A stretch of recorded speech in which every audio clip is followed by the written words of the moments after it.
Саран туяа дуучин бол яалтчгүй бас нэг юм хөөрхөн тактик бас ингэ ашигласан заяа. Хүмүүс бүр шатхуун авахын тулд хотоос гараад шатхуун авч байгаа байхгүй. Сэдв нь болохоор ардчилсан намын хоёр эмэгтэй гишүүн хоорондоо маргасан үйл явдал нь сошиал дээр маш олон хүмүүсийн хандлагыг авсан байгаа. Цэргийн анги дээр цэрүүдийг зодж байгаа бичлэг сошиал дээр таарад бүр ингэ бөө юм болж байгаа байхгүй. Энэ болохоор дуурхай өмч болон мөнх хот хоёрын асуудал байгаа.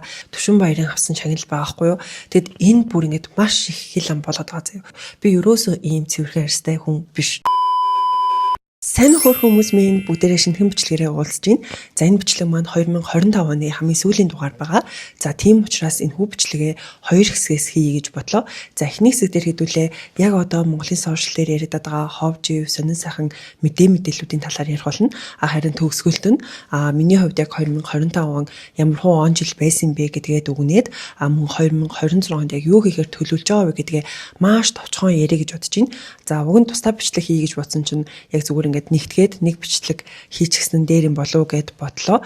За тэгээд бас яг Монголын одоо энэ сошиал дээр сүүлүүд бас нэлээд олон ярих зүйлүүд гарч ирлээ. Тэгээд хэдүүлээ олон зүйл нушилгүйгээр шууд бичлэгтээ орцгоё. Хамгийн ихэнд ярих сэдэв маань шоу нэвтрүүлгүүдтэй холбоотой сэдэв байгаа. За тэгээд нэлээд үсрээд иж магадгүй шүү манайхаа. Гэхдээ яг одоо яригдах хүмүүс нь болохоор тус шоу нэвтрүүлгүүдтэй ер нь айгүй ингээд холбоос өлбөтэй байгаад байгаа байхгүй юу. За тэгээд яг эхэнд ярих одоо энэ шоу маань болохоор Централ телевизийн бүтэн сая өдөр болгоны орой гарч байгаа Tonight Show байгаа. Тэгээд таад маань энэ шоуг үзэж байгаа юу? Надад л энэ шоу нэвтрүүлэг бол маш их таалагдж байгаа. Яагаад гэвэл ингээд 7-ныхоо те босон одоо сошиал дээр яригдж байгаа зүйлүүдийг базаад нэгтгээд энэ шоунд дээр маш юм хөгжилтэй мааз байдлаар оруулаад явдаг штэ. Тэгэд ялангуяа улс төртэй холбоотой сэдвүүдийг бүр ингээд ёжлоод харуулж байгаа нь бол надад л бүр маш их таалагдж байгаа. Үүнээс гадна орж байгаа тэр зочд нь те бүр ингээд одоо нийгэм дээрээ нэг юм сөрөг одоо нэртэй биш гэх юм уу. Ер нь ямар нэгэн хэрэг төвхтөд орж байгаагүй яг л нийгэмдээ зөв үлгэр дуурайллыг үзүүлдэг тэр хүмүүсийг оруулж байгаа нь надад бол маш их таалагдж байгаа. Хамгийн ихний дугаар дээр Орхон Баяр Эди нарыг оруулсан байсан шүү дээ. Яг Эди Монгол улсад ирж таарсан. За тэнгуүтээ Netflix-ийн бас одоо энэ нэг Монголд тавтаа морилно гэдэг нэвтрүүлгийн зураг авалтыг хийхээр болж таарсан ч гэдэг юм уу те бүр ингээд маш гоё үйл явдлууд ингээд давхцсан байгаа. За үүнээс гадна яг өчигдөрхөн гэхэд яг Монголцийнхан болон Мишель орсон ч гэдэг юм уу те яг бүр ийм гоё шоу нэвтрүүлэг байгаад байгаа хгүй. Ер нь л гэхдээ орсон бүх зочд нь яг нэг тийм зөв хүмүүс. Тэр нь бүр хамгийн их таалагдж байгаа. За тэгээд үүнээс улбаалаад яг цааш ярих юм бол одоо Мишель маань яг өнөөдөр буюу 12 сарын 29-ны өдөр бас ингэж шагнуулсан байлээ. Тэгээд хэдүүлээ энэ талаар хамгийн сүүлд яг өнөөдөр шагнал авсан хүмүүсийн талаарх юм яриахтаа бас ингэж ярих болно. Яг Мишель гэд ярьсных Мишель маань дөнгөж сайхан буюу сар гарны өмнө Азийн улс орнуудын шилдэг дуучныг тодруулах тэр том уралдаан тэмцээнд ороод за нэгдүгээр байранд орж одоо Монголынхоо нэрийг бас өндрөөс өндөрт гаргасан байгаа. За тэгээд яг тус тэмцээнийхэн шүүгчдэр одоо яг Монгол улсыг төлөөлөөд дуучин Саран туяа бол байсан. Тэгээд яг тухайн үед Саран туяа дуучин бол яалтчгүй бас нэг юм хөөрхөн тактик бас ингэж ашигласан заяа. Тэрнээс сошиал дээр ингэж яригдчихсэн шүү дээ. За тэрний яг яасан бэ гэхэлэр одоо ингэж аахгүй яг шилдэг дуучныг тодруулахдаа хоёр шалгууртай явсан. За эхний шалгуур нь болохоор яг тэнд байгаа шүүгчдийн оноог нэгтгээд за ингэ 1 2 3 дугаар байраа тодруулна. Хоёр дахь шалгуур нь болохоор үзэгчдээс санал хураалт аваад бас ингэж яг 1 2 3 дугаар байраа тодруулаад за энэ хоёр шалгуурт хамгийн өндөр оног авсан дуучин ялахар исэн байхгүй. За тэгсэн чинь дуучин Саран туяа болохоор ер нь одоо бусад өрсөлдөгчдийн оноог ингэж жоохон дарсан гэх юм уу та тий. Ер нь бол хамгийн өндөр оноог ингэж шүүгчдээс аваад исэн дуучдыг яг жоохон дарцсан заяа манайхаа. Тэгээ тэр нь сошиал дээр ч гэсэн яригдчихсэн шүү дээ. Яг л Саран туяа дуучин маань ингээд ухаанаа яг энэ дээр гаргалаа гэх мэтчлэн ингээд нэлээд яригдчихсэн. Тийм болохоор ингэж ярих нэг асуудалгүй байх гэж би бодож байна. За тэгээд яг үзэгчдийн санал хураалтан дээр би бол жоохон санаа зовж байсан байхгүй юу. Яагаад гэвэл Монгол улс ч өөрөө яг энэ Азийн орнуудаа хідэн одоо хүн амтай билээ. Бусад улс орнууд ч хідэн хүн амтай билээ гэж бодохоор ингээд айгүй хэцүү байсан л да. Ер нь бол за тэгээд тус яг уу санал хураалтын үеэр одоо Монгол улс жишээ нь одоо яг Монголоосоо санал өгөх боломжгүй. Бусад улс орноос одоо санал өгөх боломжтой ч гэдэг юм уу. Яг нэг иймэрхүү байдлаар тэр санал хураалтыг бол явуулсан. Тэгээд үүн дээр Мишель маань дахин нэгт орсон байна. Шүүгчдээс авсан оноогоор нэгт ороод санал хураалтаараа бас нэгт ороод ингээд яг айл айлн дээр нь хамгийн өндөр оноог авч чадсанаар яалж чадсан байгаа. Тэгээд тэр шууд одоо нэг тэмцээний хамгийн сүүлийн финалийн тэр шалгаруулалт нь яалцчгүй Монгол цагаар бол ингээд шүн болсон шүү дээ тий. Тийм болохоор би бас нэг олон хүмүүс яг тус одоо тэмцээнийг үзэж чадаагүй байх гэж бодоод ингээд яриад байгаа шүү манайхаа. Тэгээд яг тухайн үед бол UBS телевиз бол шууд дамжуултыг бол хийжсэн. Тэгээд яг ингээд Мишель маань ялаад гараад ирсэн чинь те яг тэр нөгөө хөтлөгч тайлбарлагч хоёр маань бүр ингээл айгүйх ингээл ойрлол маш их баярлаж ингэж хүлээж авсан бол ингэж харагдчихсан. Жобасының жеңімпазы Монголия. Oh my god.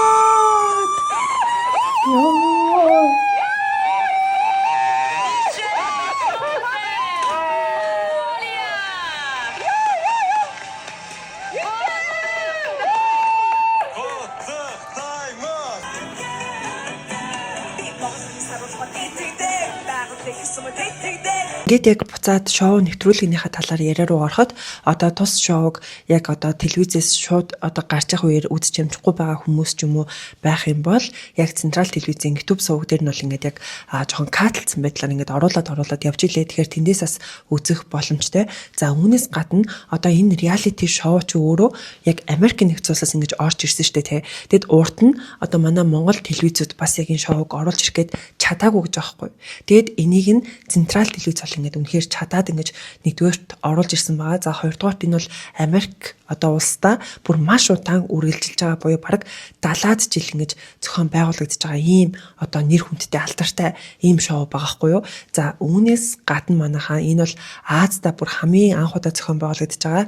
За үүнээс гадна нэг Америкаас бараг өөр оронд бас бараг анхны удаа ингэж эрхийг авч зохион байгуулагдж байгаа ийм шоу гэж явж байгаа юм бэ лээ. Тэгээд яалтчгүй Централ телевизийн хандаа томоос том баяр хүргэе. Тэгээд энэ гоё одоо шоуг Монгол нэгдүгээрт оруулж ирээд хоёрдугаарт бүр үнэхээр бодит байдлыг нэг юм гоё ёцтой байдлаар ингэж харуулад за тэгээд маш олон үзэгчдийг ингэж хөгжөөж чадчихагаад үнэхээр их баярлалаа гэж хэлээд хэдүүлээ Централ телевизэхэндээ алга тасцгаая. Дараагийн яригдах шоу маань Physically reality шоу байгаа. Бүр одоо хүртэл энэ шоу яригдчих нэг одоо гайхалтайгааз.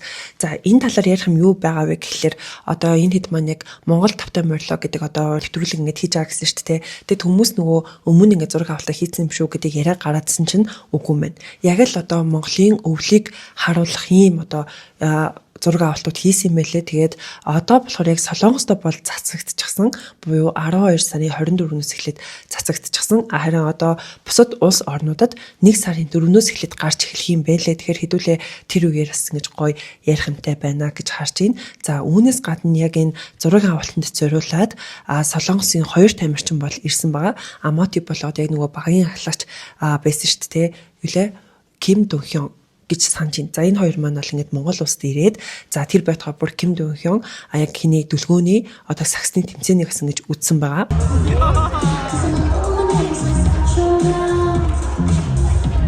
Би одоо болохоор яг үүнтэй холбоотой түүнийг одоо сакс үзэх гээд ирэхэд нь одоо гарсан ховж үеийг ярих гэдэг байгаа байхгүй. Тэгээд яг өөрийнхөө харсан ховж үе ярих чаа гэсэн үг шүү замынхаа.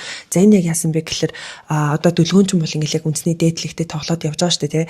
Тэгээд яг тэр хэд ирж тоглолтыг үзнэ гэдэг одоо ийм шуум бол явсан. За үүнийг нь болохоор дүлгөөн бол яг нөгөө бодонс багт тоглож байгаа шүү дээ. Тэгэл яг бодонсыг багийн эзэн болохоор одоо ингээд өнөөдрийн тоглолтын дээр одоо ингээд Physically гэх ирнэ гэдэг ийм мэдээ байна шүү. Одоо тэр хэдтэй таарахыг хүсэж байгаа хүмүүс хэрэг байна гэх мэтчлээ ийм постуудыг бол оруулсан. Тэгэд би яг тэр тоглолтыг үзье гэж бодоогүй байжгаад яг тэр постноос нь болоод за тэд нар үнэхээр ирэх юм бол яг тэр тоглолтыг үзье. Бараг үзэхгүй бол алдах юм шиг санагдаад тий. Тэгэд нөхөртөө хэлээд хүүхдээ харуулах хүн дуудаад буюу аав ээжигээ дуудаад охиноо харуулчаад манай нөхөр битээр явж тэр тоглолтыг үзсэн байхгүй. Тэгэл яг тухайн үед чинь бас ээди тэр хэд бас байсан. Бидэд бас ирэх юм болов гэж бодоод юуцаа очиж үзсэн байгаа. Тэгээд яг хин ирсэн бэ гэхэлэр Амоти ээди бол ирээгүй. Тэгээд яг тэр Ким Дохён тэгээд сүүлд Адя хандаа хоёр манаас ирсэн.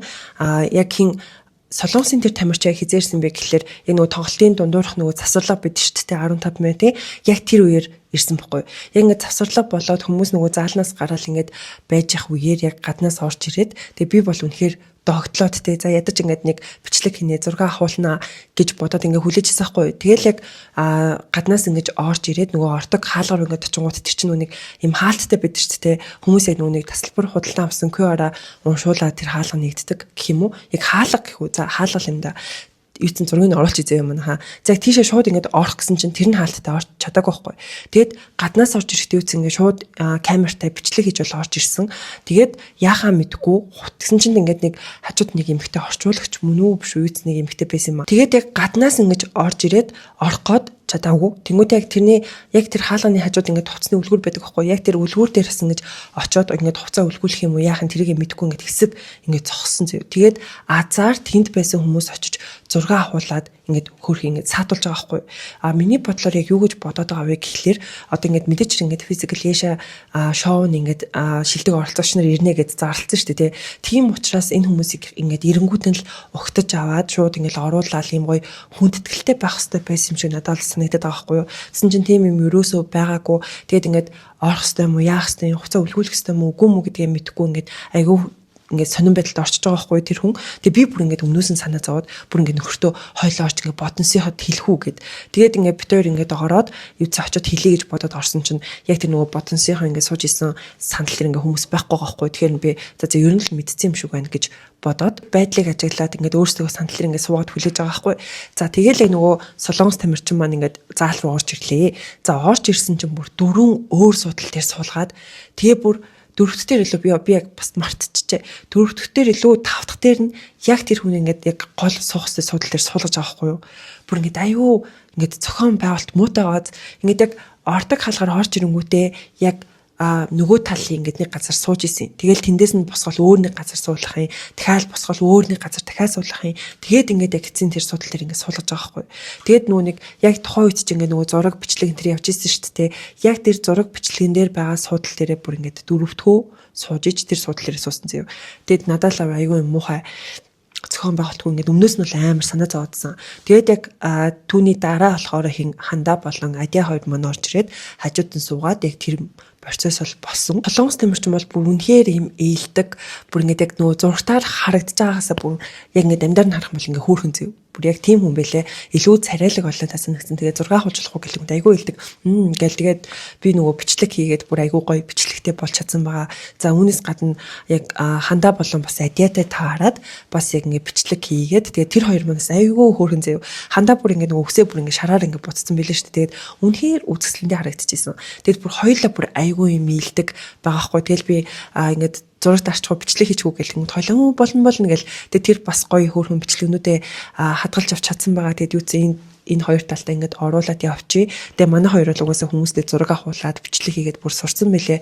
Айгүй хөөрх ингээд зүрх мөрхтэй эможи энтер гаргаал те бүр ингээд маш хөөрхөн байсан. Physical Asia-тэй холбоотой дараагийн ярих зүйл гэх юм бол яг өнөөдөр буюу 12 сарын 29-ны өдөр үндэсний эрхчлөө тусгаар тогтнолоо ингээд сэргээсний баяр болоо. Тэгээд ерөнхийлөгчийн нэрэмжид бүхийн барилдаан басан байгаа. За тэгээд яг тус одоо энэ барилдаанд яг манай Орхон баяр бас яг яалтыг байгуулж чадсан. Тэгээд яагаад энэ талаар гэсэн гэж ярьж байгаа вэ гэхээр эди болохоор яг Орхон баярын одоо тэр шууд лайв ингээд үзчихсэн байлээ л дээ. Тэгээд яг тэр лайв дээр ингээд комент бичсэн байгаа байхгүй. Тэнгүүтээ юу лээ чи ингээд чаднаа чи үүнийг хийж чаднаа гэл те you can do it энэ гэл айгүй хөөрх ингээд комент хийсэн байлээ. Тэгээд энэ нас айгүй хөөрхөн харагдсан. Тэгээд энэ яран дээр бас ингээд нэг яриа болгоод ярьчих гэж бодлоо. Ингээд яг Тунаас ч Physical Asia гэж ярьж байгаа дээр бас нэг юм ярьчаад эди өөртөө том баяр гэдэг нэрийг өгсөн байлээ. За тэр нас үнэхээр юм хөвгчлөлтэй байсан шүү дээ. Яагаад гэвэл хөтлөгч нь анх баяр, за тэнгүүтээ оролцогч нь Орхон баяр, за тэнгүүтээ эди өөртөө том баяр гэдэг ингээд нэр өгсөн бол маш их таалагдсан. За үүнээс гадна яг анхаа болон эди хоёрын яг нэг юм юу эсэж нэг рилээс шүү дээ. Тэрэн дээр одоо ингээд анхаагийн яриан дээр англи одоо ингээд орчуулга ингээд текстээр бичээд эдигийн яриан дээр монгол орчуулга текстээр бичсэн бол надад маш их таалагдсан. Яагаад гэвэл хүмүүс ингээд монгол болон англи дээр ингээд айл аль нь ойлгох юм боломжтой болчихж байгаа байхгүй тий. Тэр бол бүр үнэхээр шилдэг санаа байсан. Судалсан байх шүү манай соёлыг. I did my homework. Яг энэ шоу нэвтрүүлэгтэй холбоотой сүүлд ярих зүйл маань болохоор яг Централ телевиз маань дахиад Тэнгисийн ирэг дээрх 24/7 шоуныхаа season 3-ыг одоо хийх гэж байгаа юм билээ. Тэгээд яаж мэдсэн бэ гэхээр яг өөрсдийнхөө тэр Facebook дээр бичсэн байгаа байхгүй. Одоо ингээд season 3 дээр хэнийг ороосоо гэж бодож байна. Тэр хүнээ меншн хийрэ гэдэг пост явж исэн. Тэгэхээр хэдүүлээ дахиад л тэнгисэн ирэг дээр 24/7 шоугаа үзээд энэ талаар ярих маш гоё сэдвтэй боллоо гэж би хувьдаа бол бодож байна. Тэгээ та хэд маань season 3-ыг хүлээж гин үү? Яаж ин манайхаа яг үүн дээр ямар бодол саналтай байгаа вэ гэдгээ комент зэгт бичээрэй. Яг ярих сэдв маань дахиад л Монгол улсад шатхууны хомсдол үүссэн байгаа. Тэгээд үүнээс болоо маш олон хүмүүс уурлаж бухимдж байгаа нь бол харагдсан. За ялангуяа нэг рил бүр маш олон хүмүүсийн хандлтаа явсан шүү дээ. Та хэд манаас тэрийг үзсэн үү? Тэр болохоор ингээд яаж аахгүй хүмүүс бүр шатхуун авахын тулд хотоос гараад шатхуун авч байгаа байхгүй. Тэгээд яг нэг юм бичлэг дээр хэр урт очертой байгаа вэ гэдгийг харуулсан нэг юм бичлэг байсан те. Бүр ингээд чигээрээ ингээд явж жогоот бүр маш урт очр байгаа байхгүй.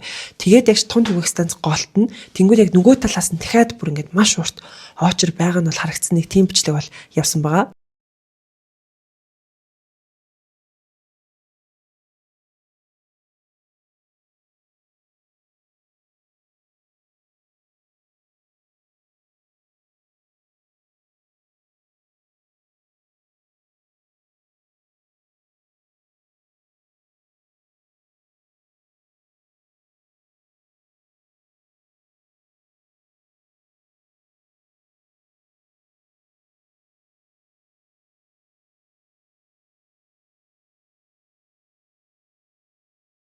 Мэдээч хэрэг үүн дээр бол хүмүүс маш их уурлаж бухимдж байгаа. Тэгээд энэ уурлаж бухимдж байгаагаа өөрсдийнхөө тэр сошиал платформуд дээр стори байдлаар, пост байдлаар ингээл оруулаад байгаа байхгүй юу. Тэгээд зарим нэгэн хүмүүс бол тий гадагшаа авсан монголчууд маань ингээд буцаад ирья. Ирээд одоо энэ байдлыг хэдүүлээ өөрчлөхгүй бол болохгүй нэ. Гадагшаа ингэж явдгаа юу н одоо ингээд болио хэдүүлээ олуулаа байж одоо ингэж дугаарч энэ болгоны эсрэг ингээд зогсохгүй болохгүй нэ гэдэг зүйлийг бас ярьж илээ. За үүнээс гадна зарим хүмүүс болохоор эсвэл бид нар бүр ингээд гадагшаа яваад зайлаад хүү. Тэгээд та нар яг энэ улстай үлдээд тэгээд ингээд байх юм уу гэдэг постууд хүртэл ингэж явж байгаа байхгүй юу. Тэгээд бас яг Facebook дээр юм мэдгүй зүйл асуу гэдэг нэг юм групп байдаг байхгүй. Тэн дээр ингээд нэг хүн бичсэн байгаа байхгүй юу. Одоо гадуур такси яг хэдэн төгрөгөөр явж байна гэдэг асуултыг тавьсан. Тэгсэн чинь хүмүүс такси ингээд 2000-аар явж штэ ингээд сүүл үнэ нэмсэн байлээ гэл тиймэрхүү комментууд бичээд тэнгууд зарим нь болохоор 3-4 ингээд яваад л штэ километр нь 3-4 байна гэж юу гэсэн үг юм бэ ингээд арт иргэдээ шулж ин мулж ин гэл иймэрхүү комментууд яваад тэгсэн чинь нөгөө одоо таксинд явдаг хүмүүс юм уу мэдгүй юусэн зарим нэгэн хүмүүс нь болохоор одоо ингээд шатхуун ингээд хомсдоод штэ бүр хэдэн цаг очрлж нэг юм шатхуун авч ийна ийм бахад яаж 2000-аар явах юм бэ гэл бүр ингээд доор нь бүр зөндөө хэрүүл болсон бэлээ. Гих мэтчлэн иймэрхүү асуудлууд бас гарч ирж байна.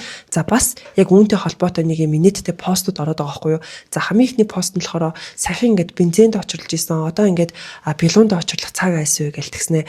Миний Монголын арт иргэд бол ингээд очрын их орон юм гих мэтчлэн ийм постууд бас харагдчихлээ. Бас нэг хүмүүсийн хандлтыг авсан пост юу байсан бэ гэхээр 12 сар гараад яг байгууллагууд чинь монетаг хэл зарлалт шүү дээ.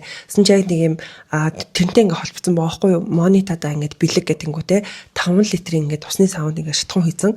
Тэгэлэнгүүтээ бэлэг хүртэл ингээд цаг үе дагаад өөр болт юм байна гэх мэтчлэн тийм пост ороод тэр нь бас маш олон хүмүүсийн хандлтыг авсан байгаа. Одоо бүгдээрээ дараагийн ярих сэдв рүүгээ орцгоё. За энэ сэдв нь болохоор ардчилсан намын 2 эмэгтэй гишүүн хоорондоо маргасан үйл явдал нь сошиалэр маш олон хүмүүсийн хандлтыг авсан байгаа. Гэхдээ ардчилсан намын гишүүн гэхээр улсын хурлын гишүүд биш шүү манайхаа. Зүгээр яг ардчилсан намд байдаг одоо гишүүд байгаа шүү дээ. Тэр хэдийн хооронд босон үйл явдал хгүй. За энэ яг юунаас эхэлсэн бэ гэхлээр за би бас өмнөх хөчлөг дээр ярьжсэн штэ нөгөө ардчилсан намын дарга одоо ган төмөр нь одоо ингээд нэг эмэгтэйд ийм одоо асуудал үүсгэсэн байна гэд ариун заяа ингэж яг тэр намынхаа гишүүдийн Viber чатан дээр ийм зураг оруулсан гэд ярьжсэн цаг үүнээс ингэж хамгийн гол эхлэл нь бол тавигдсан байгаа хгүй. За яг ариун заяа тэр одоо чатыг буюу нэг эмэгтэйгээс ирсэн чатаа тэр намынхаа гишүүдийн чатан дээр задлаад энэ бол бүр бөө юм ингээ болсон. Мэдээч хэрэг ариун заяа руу дайрхан дайраад ариун заяаг өмөрх одоо ийм процесс босон гэсэн сурд нь ярьжсэн шүү дээ. Яг энэ болгоноос эхлэлтэй байгаа байхгүй юу. Гэт яг энэ асуудал нь юу болсон бэ гэхлээр одоо энэ ардчилсан намын гишүүн Чулуун Цэцэг гэдэг эмэгтэй 12 сарын 19-нд одоо өөрөө яг Facebook дээр нэгэн постыг оруулсан байхгүй юу. За үүн дээрээ болохоор бага насны хүүхдэл биш бол авгай хүүхнүүдээ одоо над хүчндүүлсэн, зодуулсан, нүдүүлсэн явдлаа чимээгүйхэн тэр цагдаа шүүхээр яваа. Уянгийн хайлалтай лайвдаад бичээд бүр сурлаа шүү. Хүчндүүлэх анзааны бие авч яваа бол өөртөө анхаар. Өөртөө лайл анчаагаа өөртөө үрцгээ. Бүр сүгэлдээ оролдуулахгүй тулд хөхөөж өгсөн энэ төр балаанууд чинь гэдэг ийм постыг оруулсан байна. Одоо яг миний ярих цаа зүйл энэ хүний посттой шууд хамааралтай биш шүү манайхан. Гэтэ би зүгээр яг өөрийнхөө өнцгөөс одоо нэг зүйлийг бүр үнэхээр хэлхийг хүсээд хэлье гэж бодлоо. За энэ юу вэ гэхээр одоо яг энэ бэлгийн хүчирхийлэлт өртдөг одоо хүрсэн одоо энэ эмэгтэйчүүд үнэхээр ингээд те богинохон одоо юу бөгөмсөд богинохон магадгүй шорт өмсөд эсвэл хөх тэлэнгээ ингээд ил задгаа гаргаж яваад яг ийм хохирогч болт юм уу гэд олон улсын ингээд дэлхийд ингээд гарсан судалгаа байгаа штэ те тэрнэр болохоор үгүй гэдэг ийм дүгнэлт аль үшээний гарцсан. Тэгвэл яг энэ хохирогч эмэгтэйчүүд ямар хувцастай байсан бэ гэдэг үзэсгэлэн хүртэл гэж гарч ирсэн байгаа байхгүй юу. За тэрнэр болохоор ерөөсөө ийм одоо тийм шилэндрко ч юм уу те тэгээд янз бүрийн тийм богинохон ийм ил задгаа хувцлаад тийм байдалд ороогүй зүгээр л яг л жирийн хүмүүсийн өмсдөг те өмд цамцыг өмсч явж байгаа л ингээд ийм бэлгийн одоо хүчирхийллийн хохирогчд болсон байгаа байхгүй юу. Тэгэхээр иймэрхүү зүйл үнэхээр миний хувьд бол үнэхээр ингэж хэлж болохгүй гэж би хувьдаа бодож байна. Энэ нь угаасаа тэгээ яагаад гэвэл ингээд олон улсын хэмжээнд ч гэсэн энэ талаар ингэж асуугаад ийм судалгаа гаргаад ийм үзэсгэлэн хүртэл гаргасан юм бэ гэдэг нь өөрөө бас ингээд онцлогтой гоцтой тий. Тэгээд нөгөө талаасаа бас үнэхээр ингээд богинохон юу бөгөмсөд тий шилэндрхөө өмсөд маадгүй хөхөө ил гарсан хувц өмсөн байсан ч гэсэн тэр хүн бэлгийн хохирогч одоо бэлгийн хүчирхийллийн хохирогч болох яг үндэ ёсгүй л хгүй юу. Тэгэд яг иймэрхүү байдлаас бол би бол ингэж харж байна. Тэгээд магадгүй бас иймэрхүү пост, иймэрхүү хандлага юмнууд одоо яг тэр бэлгийн хүчирхийлэлд өртсөн эмэгтэйчүүд одоо ингэж дуу хоолойгоо илэрхийлэхэд ингэж байж боломгүй одоо үйлдэл чимшигтэй магадгүй хүмүүс ингэж харж байгаа юм чинь би ингэж дуугарч болохгүй мэнэ гэдэг ойлголтыг яг үндэ тэр хохирсон хүмүүст өгөх байхгүй юу. Тэгэхээр би бол яг иймэрхүү зүйлийг бол байж болохгүй гэж бодож байна. За тэгээд яг үүний араас нь ариун заяа бас нэгэн бичлэгийг хийсэн байсан. Яг энэ постын араас гэсэн үг шүү дээ.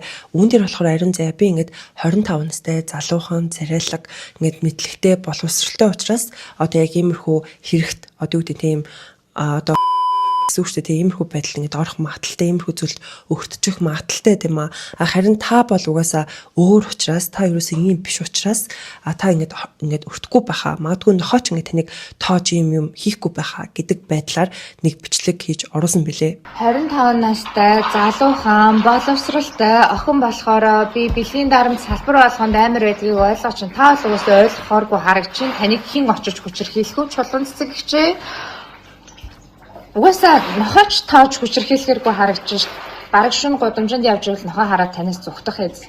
Тэгэд ариун заяагийн бичлэг нэлээдгүй хүмүүст хүрээд за чулуун цэцэг бас яг ингээд одоо тайлбар байдлаар гэх юм уу да тий нэгэн постыг оруулсан байгаа. За энэ постн дээр болохоор 8 зүйлийг гаргаж ирж бичсэн байгаа хгүй. За хамгийн ихэнд болохоор нас гэдэг зүйл өсөж явдаг юм аа. За чи дараа жил гэхэд 26 нас хүрнэ. 25 жилийн дараа гэхэд 50 нас хүрнэ гэд.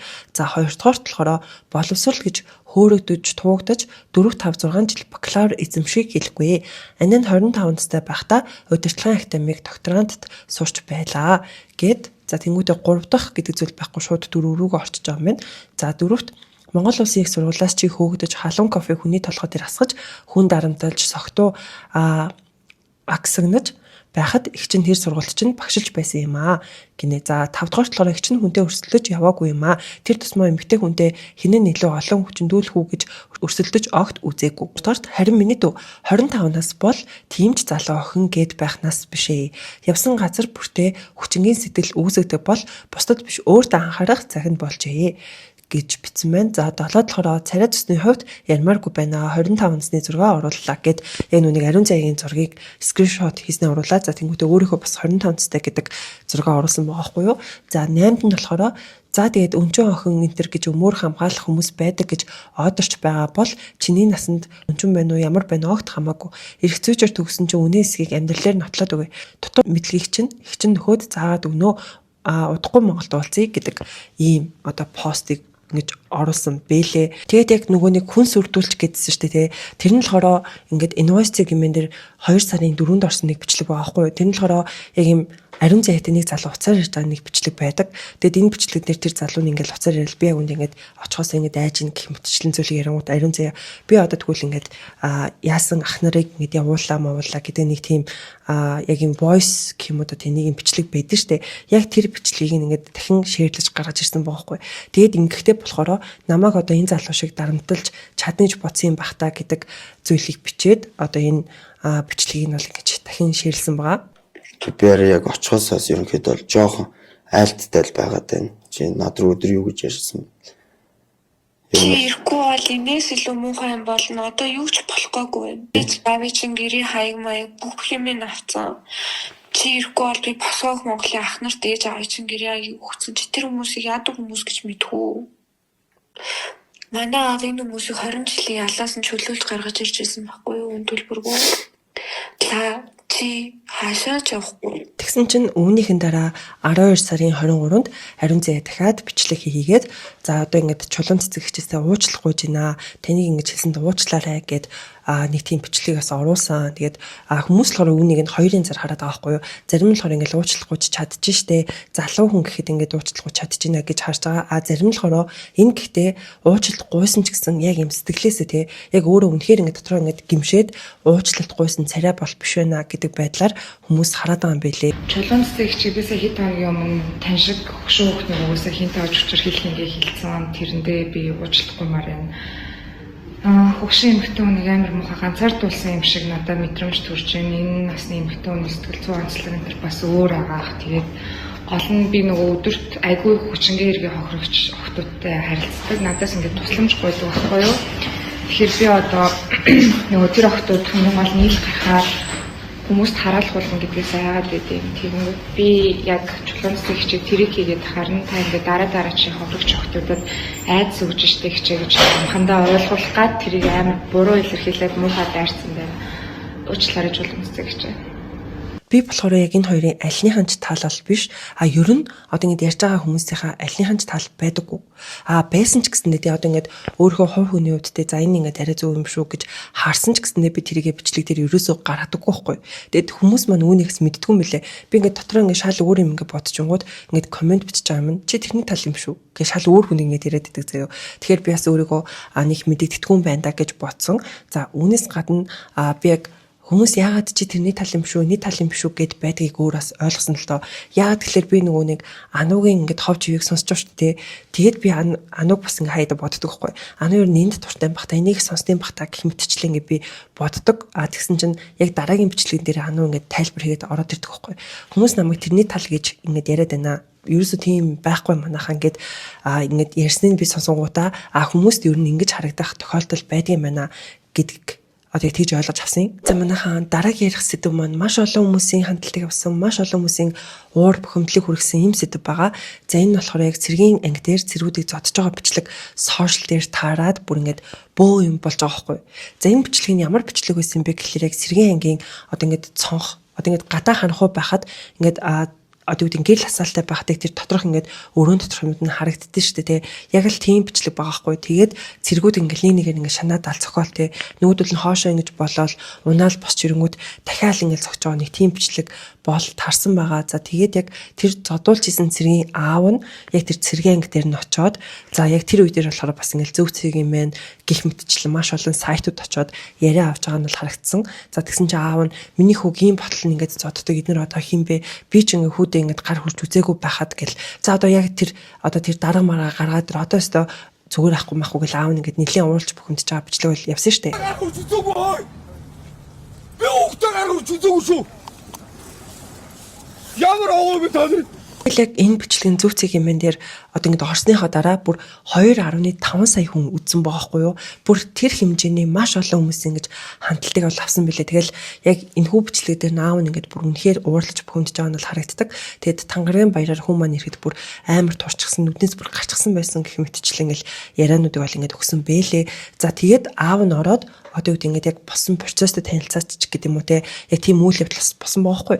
Тэгээд одоо яг энэ аав нь уулж бухимдж байгаа бичлэг нь болохоор яг өдрийн 14 цагийн үед ингээд одоо үеийн дүрс шууд лайваар ингэж гарсан юм билээ. За үүний дараа аав нь буцаж гарч ирээд 15 цаг өнгөрцөн байх үеэр гарч ирээд дахиад ингэж яриа өгсөн байгаа хгүй. За тэр яриан дээр болохоор ингэж хүүд нь ямар нэг ингэж бэртэл гэмтэл бол байгаагүй. Ерөөсөө хөөж хавцсан юм бол байгаагүй. Тэгээд яг дөрвөн цэрэг одоо ингэж тэр цэргүүдийг ингэж зодсон юм байна. Гэтэ яг зодуулсан цэрэг нь хэд гэдэг тоон одоогоор ингэж тодорхойгүй байна. Зарим цэргүүдийг бол бүр цэргийн одоо тэр имлэг рүү аваад явсан байлээ. Яг тэр зодсон ингэж дөрвөн цэрэг байгаа гэж аахгүй. Тэгээд тэр хэдийг одоо л ингэж шалгах процесс нь бол явагдаж байгаа гинэ. Мөн яг энэ цэргийн анги дээр одоо 60 хэдэн камер байдаг. Тэгээд одоо дахиад ингэж камертай болгох одоо ажиллагааг ингэж хийх чагаа гинэ гэх мэтчлэн аав нь юу нь л ингэж гарч ирдэг бүр ингэж айгүй тайвширсан бол гарч ирдэг л дээ. Тэгээд хүмүүс үүнээр нас ингэж нилээ ингэж юм яриад байгаа байхгүй. яг юу гэж яриад байгаа вэ гэхлээр одоо энэ аав нь тэг ингээд дотгошороод мөнгө аваад гараад ирсэн байна гэж байх уу? Аав нь барыг зодуулаад гараад ирсэн юм биш үү гэх мэтчлэн ингээд бичээд за үүнээс гадна баяраа болж ороод баярмаа болоод гараад ирсэн байж тээ гэх мэтчлэн комментууд бол маш их ингээд явж илээ. Ягаад гэвэл эхний бичлэг дээр ингээд аав нь айгүйх ингээд уурлал бүр ингээд хэлсэн шүү дээ. Тэгээд дараагийн бичлэг дээр бол айгүй ингээд тайвширсан байгаа нь бол харагдсан. Тэгээд яг аавынх нь хэлснээр хүүгээ ингээд эрүүл саруул ингээд байгааг нь хараад ер нь бол тайвширсан гэдэг одоо тийм яриаг асан гэж өгсөн билээ. Байхгүй нөө тэр болохоор яг нөгөө оныхон дотор болсон бай. Тэд нар нь болохоор цолтой тийм хүмүүс байсан байна. Тэгээд ямар ч гэсэн зохиц зодтолсон юм бол болох нь болсон байна. Тэгээд ямар ч би хүүгээ хараад ямар ч хүүгээдсэн гівцэн барьсан юм бол байхгүй. Яг энэ сэдвээс хамаарат хүмүүс хүүхдээ одоо ингэж цэрэгт явуулахгүй, хүүхдээ цэрэгт явуулах сайжна гэх мэтчлэн хүмүүс дахиад маш олноор гарч ирж байгаа байхгүй. Яагаад гэвэл ингэж те цэрэгт ингэ хүүхдүүдийн зодтын байна ингэдэм мэн гэдэг яриа нэгдүгürt гарч байгаа. Хоёрдугаарт урд нь цэргийн анги дээр бас ингэж зодуулсаар аднаас барцсан гэдэг айгүй мэдээлүүд нэлээх явж исэн шүү дээ. Бараг нэгээр тогтохгүй бүр хэд хэд явж исэн санагдаж байна. Тийм болохоор хүмүүс би ингэж хүүгээ цэрэгт явуулахгүй гэж боддгоо гэх мэтчлэн сошиал дээр өөрийнхөө одоо тэр байр суурьудыг бас ингэж илэрхийлсэн нь бол ингэж харагдчихсэн. За үүнээс гадна одоо нөгөө нэг зодж байгаа цэргүүд ч ингэж бэлэтээ ингэж зодж байгаа тэр дүр зураг ингэ харагдаж байгаа байхгүй. Тэгэд яагаад ингэж бэлэтээ зоддөг вэ гэхлээр одоо ингэж гаднаасаа харахад ерөөсөө юм хөхрөлт, хавталт үүсгэдэггүй гинэ. Ямар нэгэн ийм юм тавиад ингэж зохих нь одоо үүдийн гаднаасаа харахад юу ч мэддэггүй учраас тэгж бас цогтгоо гэдэг ийм мэдээлэл бас явж илээ. Одоо төлөө дараагийн ярих сэдвүүрөө орцгоё.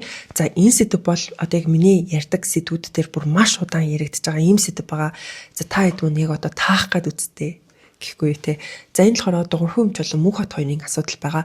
За энэ хоёрын асуудал ч одоо хүртэл шийдэгдэггүй явсаар л байгаа байхгүй юу. Тэгэд яг сүүлийн үед энэ хоёртой холбоотой юу ингэж яригдаж гарч ирж байгаа вэ гэхлээр мөнх хот болохоор одоо би одоо ингэж урд байдаг те хятадд байдаг ажилт маань бүр ингэж хэцүүдлээ би ингээ буцаад урагшаа явлаа гэдгээ заарлаад урагшаа бол явчихсан байгаа. За тэгсэн чинь дуурхай өмч 11 сарын 7-нд хамгийн сүүлд пост оруулаад тэгээд яг тагчиг бүр ингэж алга болсон шүү дээ. Тэгж жаад яг саяхан сошиал дээрээ дахин гарч ирсэн байгаа. За ингэхдээ болохоор 12 сарын 24-ний өдөр тэрээр профайл зураг сэлсэн. За өмнөх профайл нь болохоор яг юм эмчийн халааттай зураг байсан бол одоо зүгээр яг нэг юм хүүдий өмсцэн юм зураг ингээд тавьчихсан байгаа байхгүй юу.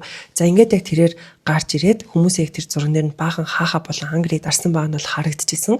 За дараа нь болохоор тэрээр бас ингээд Монгол улсад ирсэн гэдгээ илэрхийлэх нэг зургийг 12 сарын 26-нд оруулсан байгаа байхгүй юу. Тэгээ тэр нэг юм жимл юм шиг байгаа нэг юм гүйлтийн зам болов гэж би өөрөө гадарлсан. Тэгэд яг тэр цонхоор нь болохоор яг блуска энтер харагдаж байгаа байхгүй. Тэгэхээр яг Монгол улсад ингээд ирсэн гэдэг нь бол энэ зурганаас бол тодорхой болсон. Гэхдээ үүнээс одоо гадна одоо юу гэдэг нь тус хэрэгтэй холбоотой ч юм уу эсвэл мөнх хоттой холбоотой ямар нэгэн пост бичлэг юу ч оруулаагүй зүгээр л яг нэг юм хувийн иймэрхүү одоо зүйлүүд ингэж хийж байгаа нь бол харагцсан. Тэгээд хүмүүс мэдээж хэрэг доор нь ингэж комментууд бас ингэж бичил хэлээ л нөгөө асуудал ингэж юу болсон бэ гэж гих мэт ингэж асууж байгаа хүмүүс байна. За үүнээс гадна одоо хүртэл эмчтэй итгэж байгаа шүү гэдэг магадгүй би бол хүмүүсээр бичүүлт юм болоо гэж бодоод байгаа. Гэтэ мэдгүй шүү дээ. Юу ч тиймэрхүү комментууд бол маш их байлээ. Мөнх хотын хувьд болохоор яг дуурхай өмчтэй холбоотой постоо хамгийн сүүлд буюу 12 сарын 22-нд оруулсан байхгүй. За үүн дээрээ болохоор дуурхай өмчийг хаанагааг би мэдэхгүй. Дижиталын эркал сайн мэддэг юм шиг бичээд намайг бараг эргүү тэнгээр нь дуудаад байсан. Тэрнээс одоо халтур дээр нь таарвал асуугаарай. Мэдгүй гэвэл агсам тавиад хөөгөөд явуулахгүй юу? Эсвэл халтуурных нь мөнгийг битүүг арт түмэн хохироосон тэрбумт найзаас аавн биз гэш гэд нэг юм постыг бол оруулсан бэлээ. Тэгээд яалч гэнэ дижитал эркач ингээд дуурхамж бол өмөрөөдсөн шүү дээ. Тэгэд бас яг ингээд харахаар одоо мөнх хот чинь нэг 12 сарын 22-нд оруулсан шүү дээ. Тэнгүүд дуурхамж яг энэ постн дээр нь хариу өгч байгаа юм шиг те. Би хаанд байгаа вэ гэвэл одоо ингээ Монголд байна гэд ингэж хариу өгч байгаа юм шиг 12 сарын 26-нд тэр Улаанбаатарыг ингэж харуулж байгаа тэр одоо постоос ингэж оруулсан болов уу гэж бас бодож байна. За тэгээд мөнх хот бол дараагийнхаа үний талаар одоо ингэж бичлэг юм хийгээд эхэлсэн байлээ л те. За тэр хүн болохоор хонгоржин гээд фэйсбүүк дээр эмхтэй байгаа байхгүй. За тэрээр ингэж лайв бичлэг хийгээд бараа бүтээгдэхүүнүүд зарж борлуулдаг нэг тийм эмхтэй байгаа байхгүй юу. Тэгэд ерөн сүүлийн үед бас яг тэр хүний бичлэг юмнууд ингэж фэйсбүүк дээр ингэж маш олон гарч ирээд байдаг болсон байсан. Тэгсэн чинь мөнх хот яг тэр хүний талаар одоо ингэж яриад бичлэг хийж эхэлсэн. За тэгсэн чинь бас ингэж нэг юм инээдтэй одоо зураг явж байгаа байхгүй. Тэгээ би тэр зургийг энэ дээр ингэж оруулчих. Тэгсэн чинь яг мөнх хотын одоо ингээд зурагтай те тэгэл ингээд баахан хаалгатай ингээд цус гойжсон нэг тийм ийм одоо ийм инээдтэй зураг байгаа хгүй. За тэрэн дээр нь болохоор хамгийн эхлээл дуучин дуйлан байгаа. Тэгээд наараа байгаа, дуурхамж байгаа. Тэгээд хамгийн сүүлийн дөрөвдөх хаалга дээр яг тэр хонгорчин байгаа хгүй. Гих мэтчлээ хүмүүс бол яг ингэж шуугаж бол хэлсэн байлээ. Тэрээр яг 12 сарын 19-нд яг энэ хонгорчинтэй холбоотой хамгийн ихний постоо оруулсан байгаа. За үүн дээрээ болохоор хонгорчингоос ирчүүдийг үзээтэй болгодог витамин 1 авъя гэтэл намайг блоклчих юм. Шивэстэй залууд нэгийг зарчих гээд хэлээд өгөөч. Далимд нь тураадаг кофе өтрээ чангалагч 2-оос бас авъя гэж ингээд хэлээд өгөөч. Монголд зарж байгаа хамаг чанартай амийг яагаад ганцхан би худалдаж авч болдоггүй юм бэ? Намайг дандаа ад үздэг гэд нэг ийм пост оруулсан байгаа хгүй. За тэгээд яг үүнийхээ маргааш буюу 12 сарын 20-нд нэг юм бичлэг оруулаад за тэр бичлэг дээр болохоор хонгорчин брэнд ингээд яг ингээд өөрийнхөө зурагтай одоо хонгорчин гэдэг нэртэй юм бүтээгдэхүүнүүд ингээд зарж борлуулдаг. Гэхдээ ерөөсөө тэрэн дээр яг ямар үйлдвэрт ингээд үйлдвэрлэгдсэн яг одоо заавар юмыг нь ерөөсөө ингэж оруулаагүй байдаг. За урд нь яг ингээд бүтээгдэхүүнийхээ шинжилгээний бичгийг оруулдаг байсан бол одоо оруулахаа болсон билээ. Та одоо ороод үзээрэй мэтчлэн ингээд бичлэг хийсэн байгаа байхгүй юу. За үүнийхээ дараа дахиад нэг бичлэг оруулаад за тэрэн дээрээ болохоор намаа ингээд дуурайд эхэлсэн чинь хонгорчин одоо ингээд бүтээгдэхүүнүүдэд бүр багц болгоод хямдруулаад ингээд зарчсан бүр ингээд айгүй сэргэлэн байгааз гэх мэтчлэн бичлэгийг дахиад ингээд оруулсан байгаа байхгүй юу. За тэгсэн чинь хонгорчин үүн дээр нь 12 сарын 21-ний өдөр ингээд зөрүүлээд нэг юм пост бол оруулсан. За тэр постн дээр ингээд бүтээгдэхүүнүүдийнхаа ингээд шинжилгээний бичиг зөвшөөрөл гэх мэтчлэн зүйлүүдийг ингээд оруулсан байгаа байхгүй юу. За тэгээд яг ийм хуйлтай одоо оронд амьдарч байгаа юм да одоо ингээд тэнгийн өдөс тэнэгтэй тах заав яг үндэ алхаа тэгээд шийддэг газар нь шийдэх байлгүй дээ гэсэн ийм постыг ингээд оруулсан. Тэгсэн чинь мөнхөд дахиад үүнийхэн дараа дахиад нэг бичлэг оруулсан. За тэр бичлэг дээрээ болохоор яг тэр ирчүүдийг үзээтэй болгодог бүтээгдэхүүн дээр нь шинжилгээний бичиг алхаа одоо хүртэл оруулсан бичгүүд дунд нь байхгүй лээ гэд бичлэг бас оруулсан байлээ. Хонгорчин өөрийнхөө бүтээгдэхүүнүүдийн шинжилгээний бичигнүүд пост хийсэн байсан. Тэрэн дотор гэхдээ ирчүүдийг үзээтэй болгодог тэр мультивитаминыхын шинжилгээний бичиг байхгүй байна. Яг хонгорчин одоо ингээд хэдүүлээ шалгуулчаа 11 дугаарлуу залгаад яг энэ одоо брендийн талаар ингээд асуугаад энэ шинжилгээний бичиг юм байгаа мó гэд хэдүүлээ залгаад ингээд асуух бүрэн боломжтой шүү гэх мэтчлэн зүйлийг ярьсан байгаа хгүй. Тэгэд яг хонгорчин бол яг түрүүний нөгөө постныхоо хувьд гэх юм бол яг комментуудыг ингээд хаачсан билээ. Тэгэл хүмүүс яг иймэрхүү шинжилгээний бичигтэй холбоотой юм дээр нь ч юм уу те яг тэр хонгорчингийн пэйж дээр бол хахаа ингээд ангри дарж байгаа нь бол харагдсан. За үүнээс гадна яг хонгорчингийн бас нэг юм өгсөн ярилцлагыг мөнх хот ингээд ширэлсэн байгаа байхгүй юу. За тэр ярилцлага дээр болохоор хонгорчин одоо ингээд нэг жилийн дотор ингээд машинаа сольсон, байраа сольсон, баг ингээд хэдэн тэрбумтай болсон гэх мэтчлэн зөвлөдүүдийг ярьдаг байхгүй юу. Тэгэл мөнх хот те нэг жилийн дотор ийм их одоо те хөрөнгөтэй болсон хүн чинь бол одоо ингээд юмны үнийг бүр хэд дахин нугалж ингээд хүмүүст зарсан болтоо гэх мэтчлэн ингээд бол тэр бичлэгийн ширэлсэн байсан. Тэдүүлээ дараагийн ярих сэдвүүрийг орцгоё. За энэ сэдв нь яг одоо Монголын сошиал дээр бүр маш их яригдж байгаа ийм сэдв буюу такси үйлчилгээтэй холбоотой сэдв байна. За одоо үүн дээр хэдүүлэнд нэг анхаарах хэрэгтэй хэдэн зүйл авах юм манайхаа. За нэгдүгээрт огноон дээр анхаарах хэрэгтэй, хоёрдугаарт яг энэ сайтуудын гарчгнууд ингээд өөр болоод ингээд хувирцсан байгаа байхгүй юу. За тэгээд яг сүүлийн сошиалэр бүр маш их яригадаад байсан болохоор би яг юу болсон ингээд нэг жоохон судлаад үзлээ л те. За тэгсэн чинь хамгийн эхлээд заяа 12 сарын 25-нд Icon зэгмэн дээр орсон мэдээлэл байгаа байхгүй. За гарчиг нь болохоор Улаанбаатар хотын такси үйлчилгээнд 77 тэрбумаар цахилгаан хөдөлгөөртэй 2000 автомашин авах төсөл өргөн хэдүүлжээ. Гэт ийм гарчтай ингээд нийтлэл орсон юм байна. За тэгээд энэ нь мэдээч ингээд цэцэгдээд бүр маш олон хүмүүсийн анхаарал дургуутслыг хүргээд хэлсэн чинь Нямбатар яг үүн дээр ингээд тайлбар маягийн пост оруулсан байгаа байхгүй. Уг пост дээр болохоор яг саяны гарчигтайг ингээд скриншот хийгээд оруулчихсан. За тэрнийхээ хажууд болохоор бас яг худал мэдээлэлгээд бас нэг зураг оруулсан байгаа. За тэр зурган дээр нь болохоор 11 их найд гэдэг ийм одоо зураг байгаа хгүй юу. Тэгээд одоо энэ хоёрыг болохоор худал мэдээлэл гээд ингээд одоо зурган байдлаар оруулчихсан. За тэгээд постын утга нь болохоор Нямбатар 77 тэрбумаар хятад цахилгаан машин авах гэж байна гэд өвлгөр зохиогоод дайрч байна. Ирэх оны төсөвт ийм 77 тэрбум төгрөг тавигдаагүй. Ийм мөнгөч байхгүй. Бас Нямбатар 11 их найдын төсөв батлуулаа гэд бас ор өнцгөө худал мэдээлэл тарааж байна. Ирэх оны нийслэлийн төсөвт 4.5 их найд байгаа. Сошиалор дур зоргоороо солиордог галзуучууд дүрч. Ташаа мэдээлэл түгэж байгаа хэвлэл мэдээллийн байгууллагууд залруулга хийн үү гэдэг энэ постыг оруулсан чинь яг Icon-ы яг саяны одоо гарчиг нь өөрчлөгдөөд одоо ийм болсон байгаа. Үүнд болохоор Улаанбаатар хотын таксийн үйлчилгээнд төр хувийн хвшлийн түншлэлээр цахилгаан хөдөлгөөртэй 2000 автомашин авах төсөл өргөн мэдүүлжээ. Гэд буюу одоо нүг төр хувийн хвшил гэдэг ингээд аль алийг нь оруулж ирсэн ийм байдлаар ингээд өөрчлөгдсөн байгаа байхгүй юу. За тэгээд энэ доторх мэдээлэл нь болохоор эдгээрийг авахдаа анхны хөрөнгө оруулалтанд 77 тэрбум төгрөгийн 74% буюу 57 тэрбумыг хувийн хвшлээс гаргах бол үлдсэн 26%-ыг нийслэлийн нийтийн тээврийг хөгжүүлэх сангаас хүүгүй 6 жилийн хугацаанд эргэн төлөхөөр тооцоолжээ гэдэг одоо ийм одоо мэдээлэл болон ер нь бол хувирсан. За тэгээд хүмүүс болохоор үүн дээр ингээд маш дургу уур бухимдалтай бол хандж байгаа. Тэгээд такси үйлчлэгийг ингээд аль үшэнийдээ UB Cab гэдэг юм ингээд гой авч яваад байхад яагаад заавал ийшээ төр орох гэдэг юм бэ гэд хүмүүс ингэж уурж бухимдаад байгаа нь бол харагдаж байгаа байхгүй. Тэг энэ сэдвтэй холбоотой жижиг ярих зүйлүүд бол гарч ирж байгаа. За үүнд нь болохоор одоо яг 12 сарын 27-нд Зандан Шидар болон Нямбатар хоёр ингэж юу Төөц Ингэлт хүрээлэн дотор ингэж яваад за тэгээд Төөц Ингэлт хүрээлэнг маш гоё одоо гэдэг мөсөн хотхон за мөсөн хотхон арай болоог гэсэн баха тийм котоктэй те ийм хэсэг болгочихсон байлээ шүү дээ те. Тэгэл яг хүүхдүүд ороод ингэж нөгөө канкигаар ингэж гулгаж байгаа үйл явдлууд харагдчихсэн. За ингээд яг тэр талаараа яриад бас ингээд ажил яриад ингээд шууд лайв хийсэн байгаа байхгүй. Тэгсэн чинь нэг залуу гарч ирээд за тэнгуүтээ манай гэр энэ ингээд ойрхон юм а би тэгээ таны лайвыг үзээд ингээд шууд ороод ирлээ гэх тэнгуүтээ би ингээд UB Cab-ийн захирал юм а та яагаад ийм юм хийгээд байгаа юм бэ гэх мэтчлэн шууд тэр лайв нүрээр гарч ирсэн энэ процесс бол ингэж харагдаад маш олон хүмүүст энэ одоо үйл явдал нь бол ингэж хүрсэн байгаа. Би UB Cab компани захирал байгаа. Сайн байна. Манай дээрсэн албан бичгэн дээр өөрөө чинээс гарын үсгтэй UB Cab-ийн Отгон баяр гэсэн захиралтай бичиг ирээгүй штэ. Өөр нэртэй захиралтай. Таны одоо баталсан тэр 77 тэрбумаар хотын одоо оролцоотойгоо 77 тэрбум төгрөг гарахгүй. Гэн тийм мэдээлэл ирэхээр та зөрүүлээд иргэдийгээр одоо нармаг солиотой галзуугаар нь дуудаад би чамд хэлж шít.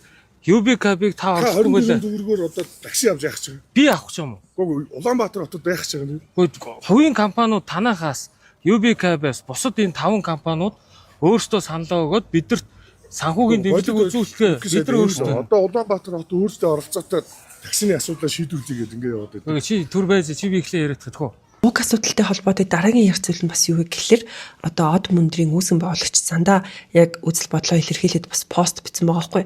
За үүн дээрээ болохоор Нямбатара 100 мянган таксины жолооч чамайг тэднийг доромжиж хэлсэн үгний чинь төлөө тэдний бизнест саад хийх гэж байгаа чинь төлөө талбайг ороод зогсчиход чи унаа штэ. Ямар педгэр ямар овлоггүй байна. Хамгийн мулгуу нь ямар гэчийн дээрлгүй байна. Бидний үйлчлэгч биш бидний босс гэдээ ойлгочхоор чамайг тэр дээрээс газар туулахаас өөр арга байхгүй юу? Дагнаас биш давраасаа болж унахын дээ. Таксины жолооч нарын ив нэгдлийн хүчийг үнэхээр сул үнэлээ. Чамаас сая дахин хүчтэй юм байгаа штэ гэд ийм пост одоо 12 сарын 27-нд оруулаад бүр $1.3k реакшн авсан байгаа хгүй. За тэгсэн чинь Нямбатар бас яг үүн дээр ингээд хариу үйлдэл хийсэн юм байна. За үүн дээрээ болохоор 12 сарын 28-ны өдөр нэгэн постээс оруулсан байгаа. Үүнд болохоор ийм нэг улс төрд орох гээд танигдах гэсэн үзэгдлүүд байна. Сэдвээ ойлгохгүй. Наад жолооч нарт чинь зээл үгүй цэвэрхэн стандартын машинтай бол бүртгэлтэй аюулгүй үйлчилгээтэй бол гэд байгаа юм а. Дэлхийн бүх хот стандартын такситай. Хот таксины үйлчилгээ өөрөө хийх гээгүй. Хуваарай такси эрхэлдэг хүмүүс нэгдээд тус бүртээ стандарт таксигийн үйлчилгээ үзүүлдэг бол гэд төлөвлөж байна. Энэ нөхөр 2028 онд баталгаатай 3 дахь 4 дахь намаас дэвшнээ амжилт хүсье гэд энэ постыг оруулсан. За тэгсэн чинь зандаа дахиад л хариу пост оруулсан. За үүнээр болохоор хотын даргын анхаарал төвчсөн хаха гэд нэг юм хаха юм шиг эможи тавьсан баахгүй. Тэгэхээр бид яагаад энэ асуудал дээр ойлголцохгүй байна гэхээр ийм юм. Нямбатарт зориулв. UB Cab Uber гэх мэтчлэн ингээд эдгээр компаниуд нь такси компани биш юм а. Энэ хэд чинь технологийн компаниуд юм. Такси компани яадаг гэхээр компани өөрсдөө машинтай жолооч нар нь компани ажилчид байдаг. Бизнесээр бол хуучин загварын бизнес. Технологийн платформ болохоор компани машин эзэмшдэггүй. Жолооч нь хуваараа үйлчлэгээ эрхэлдэг буюу өдөржин явна уу, шөнө явна уу, ажлынхаа хажуугаар хийнө үү өөрөө мэднэ. Эргэлт нийлүүлэлтийг апаар зохицуулна. Ашгаа програм үйлчлэгээний шимтгэлээс олчихно. Алдаа оноогоо хэрэглэгчийн санал гомдлоор аваад өөрсдөө сайжраад нэвчдэг юм. Энэ бол бизнесийн шинэ бөгөөд оновчтой загвар гэд ийм постыг оруулсан. За тэгээд таад маань тус асуудал дээр юу гэж бодож ийн гэдгээ комент хэсэгт бичээрэй. Тэгээд миний бодлоор болохоор хүмүүс угаасаа л яг энэ таксины үйлчлэгийг төрлөө оруулаад ямар ч хэрэггүй гэдэг дээр л маш их ингэж уурлаж бухимдаад байгаа бол харагдаад байгаа. Тэгээд яг Нимбаатарын ингээд пост өмнөхөнд орол ингээд Нимбаатар руу дайрханж байна, өмөөрхөнж байна гэх мэтчлэн хүмүүс бол бас л талцаад байгаа нь бол харагдчихсан. Гэтээ энэ UB Cap-ийн хувьд болохоор айгүй амар идэгтэй надад л айгүй амар санагддаг шүү дээ. Гэтээ яг сул тал нь болохоор яг нэг төгжирхээрч гэсэн мөнгө бодогддог гэдгээрээ жоохон сул талтай. Гэтээ аюулгүй талаасаа ч юм уу те UB Cap-ийн төр бол нэлээд дайггүй миний хувьд бол санагддаг. Дараагийн ярих сэдв маань иргэдийн төлөөлөгчдийн хурлын төлөөлөгч Эрдэнэ сүхтэй холбоотой байгаа. За түүнтэй холбоотой маш их одоо зүйлүүд яригадаад байгаа шүү дээ. Яг сүүлд болохоор эхнэр нь гэр бүлийн хүчирхийлэл үйлддэг байсан гээд за бас ингээд хэвлэлийн баг хурал гээд бүр ингээд бөө юм болсон. Бараг Монголд одоо энэ талаар мэдгүй хүн бараг л байхгүй бах гэж бодож байна. За тэгсэн чинь сүүлд дахин шинэ мэдээлэл гарч ирсэн нь 12 сарын 19-ний өдөр UB-ийн сайт дээр ингэж орсон байгаа хгүй. За энэ мэдээлэл нь болохоор Б Эрдэнэ сүхийг 2020 оноос хойш фитнесийн багшийнхаа компаниар дамжуулан төсвөөс буюу одоо татвар төлөгчдийн мөнгнөөс улирал бүр 15 сая төгрөгийг завшиж байгаа гэдэг ийм нийтлэл бол орсон байгаа. Тэгээд яг түүнийг одоо арилгалтай тэмцэх газраас бол шалгаад явж байгаа юм билэ. Тэгэл яг одоо эхнэрийнх нь нөгөө баг хурлын үеэрч гэсэндээ те хүмүүс ингээд хэлээдсэн шүү дээ. Энэ гэр бүл өөрсдөө нот юм шүү. Энэ гэр бүл ямар одоо ингээд их хөрөнгөтэй юм бэ те. Ер нь эднийхийг шалгах хэрэгтэй байна гэд хүмүүс маш их дуурч ирсэн. Тэгээд яг энэ ном журмын дугаа одоо ингээд шалгагдаад явж байгаа юм байна. За одоо төлөлийн хамгийн сүүлийн сэдв рүүгээ орж ийн. За энэ сэдвэн дөнгөж өнөөдөр орсон мөртлөө маш олон хүмүүсийн хандлагыг аваад байгаа ийм сэдв байгаа.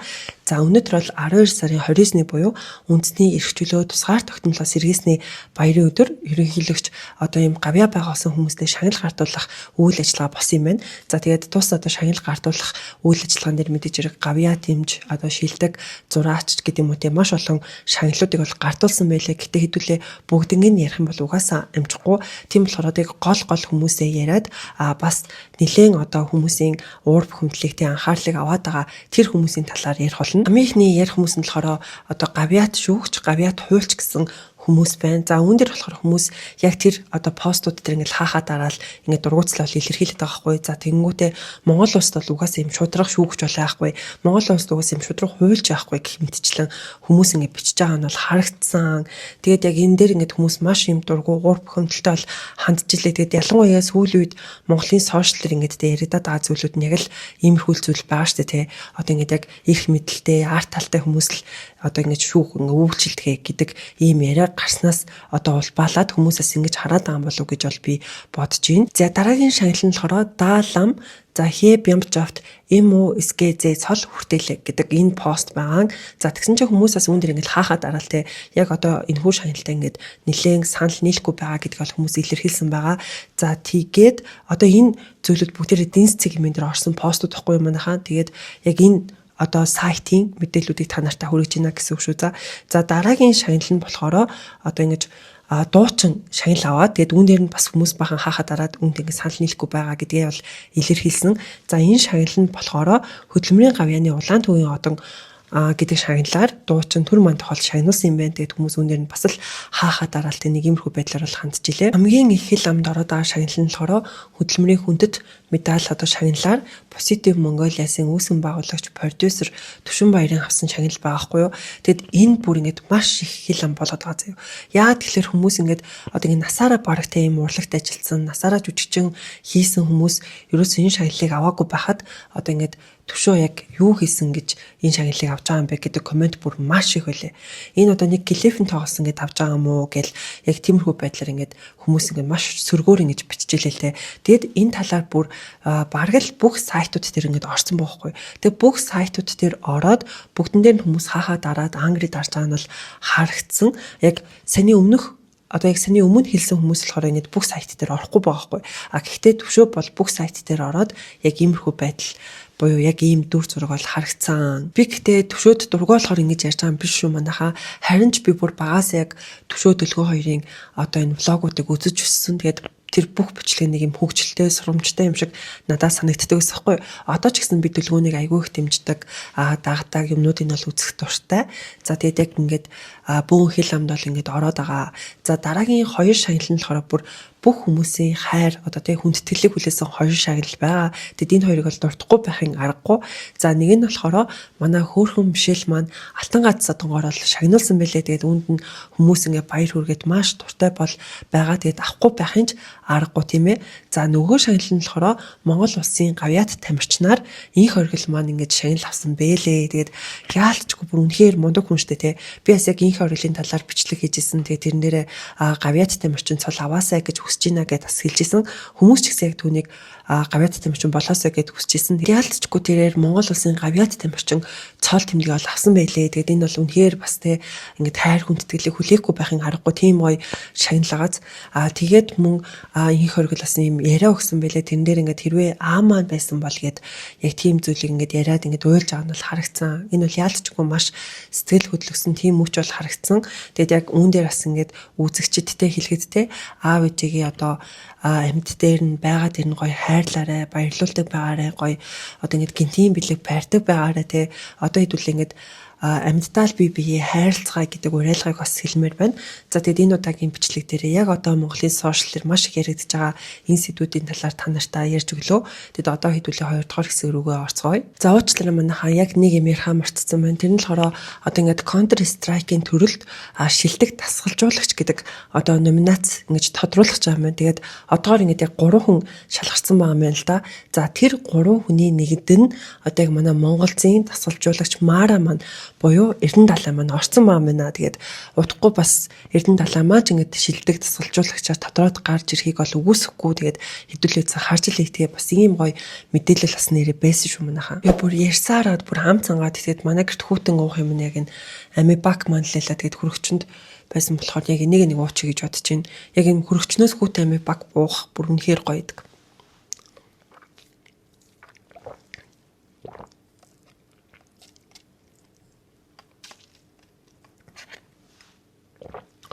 Яа, манайхан бүр цамцсан шүү дээ. За одоо маш гоё сэдв рүү орж ийн. Тэгээ та нартай 2025 оныхоо талинг 2026 оныхоо төлөвлөгөөг маш товчхон байдлаар ярьж өгье. За 2025 оноо бид үгнэх юм бол өстой янзын ингэж хэлмээр жил боллоо гэж харж байгаа. Тэгээд яг үгээр илэрхийлэх гэх юм бол яг талархал те бүр ингэж яг талархсан жил гэж хэлэх юм болов уу гэж бодож байна. За би яг урд нь яг YouTube-ийнхаа энэ бичлэгийг хийхээс өмнө яг л нэг гэртээ хүүхдээ хардаг ээж байсан. Гэхдээ өөрийнхөө Facebook пэйж дээр болон Instagram дээр reel хийгээд явдаг тийм ээж байсан. Тэгээд яг ануг одоо үздэгийнхаа ачаар гэх юм одоо яг энэ YouTube-ийнхаа санааг олоод бичлэг хийжсэн. Тэгээд ануу бас өөрөө ингэж хэлжсэн байхгүй. Яг YouTube дээр юм яг Монголын талаар яг юм gossip ярьдаг YouTuber байдгүй. Хэрвээ байхгүй бол та нартай маш гоё санааг өглөө шүүгээд тэгээд би тэр санааг нь хэрэгжүүлээд ингэж бол хэлсэн байгаа. За тийм болохоор яаж ч утсан би бол ануудаа бол маш их талархаж явдаг. Одоо хүртэл ингэж байнга талархаж явдаг байхгүй. Одоо яг миний гол юмны одоо хэлийг тавиад өгсөн гэсэн үг шүү дээ. Тийм учраас ануудаа бол үнэхээр их талархдаг. Тэгээд маш их баярлалаа. Тэгээд ямар азар чамаг үздэг байсан юм бэ те. Тэгээд 2026 онд бас ануу маань Монголоор хиймэлээ. Тэгэхээр нас яг гоё уулзна гэж бас бодож байгаа. За тэгээд яг 2025 он руугаа буцаад ингэж явах юм бол яагаад талархж байгаа вэ гэхлээр одоо яг өөрөө дуртай юм ингэж нэгдүгээрт хийдэг болсон байна. Хоёрдугаарт манай нөхөр маань бол намайг байнга дэмждэг. Хэзээ ч намайг одоо ингэж чи чадахгүй ч юм уу те тэгж хэлдэг. Би юу ч хэлсэн гэсэн хийгээд үзчих чадна гэж хэлдэг. Тийм болохоор нөхөртөөс маш их талархдаг. Тэгээ бид ч одоо ингээл нэг ой гарантай нэг жоохон хүүхэдтэй 2 хүн байгаа штэ. Тэгэд намайг бичлэгээ монтажлах үеэр нөхөр маань бол охиноо маш сайн авдаг. Тийм болохоор нөхөртөө талархдаг. За бас хадмуудаа маш их талархдаг. Аав ээжтэй ч гэсэн маш их талархдаг. Ингээд аль болох тий чадхаараа л ингээл туслаад явдаг байхгүй юу? Манай хүүхдийг харж өгөх. За хаяад ирэхээр гэр орон цэвэрлэгч гэдэг юм уу тий.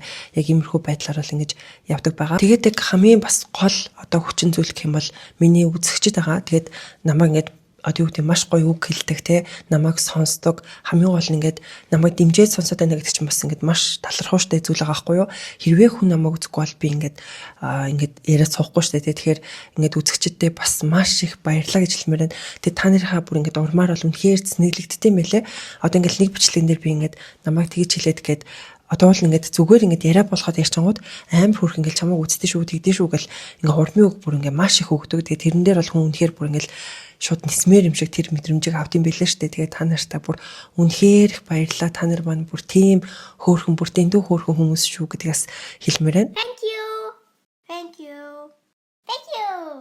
тэгээд нэрээ яг YouTube бизнес social манай гэрийн ариун цэврийн байдал бол алдагдсан. Угаасаа ингээл яг мэдээлэл бэлдэх тэднийг ингээд одоо мартахгүй тулд бичих. За тэгэл одоо ингээд дүрсээ авах. За тэрийг монтажлах гэлтэнгүүд яалтчгүй бүр маш их цаг ордог.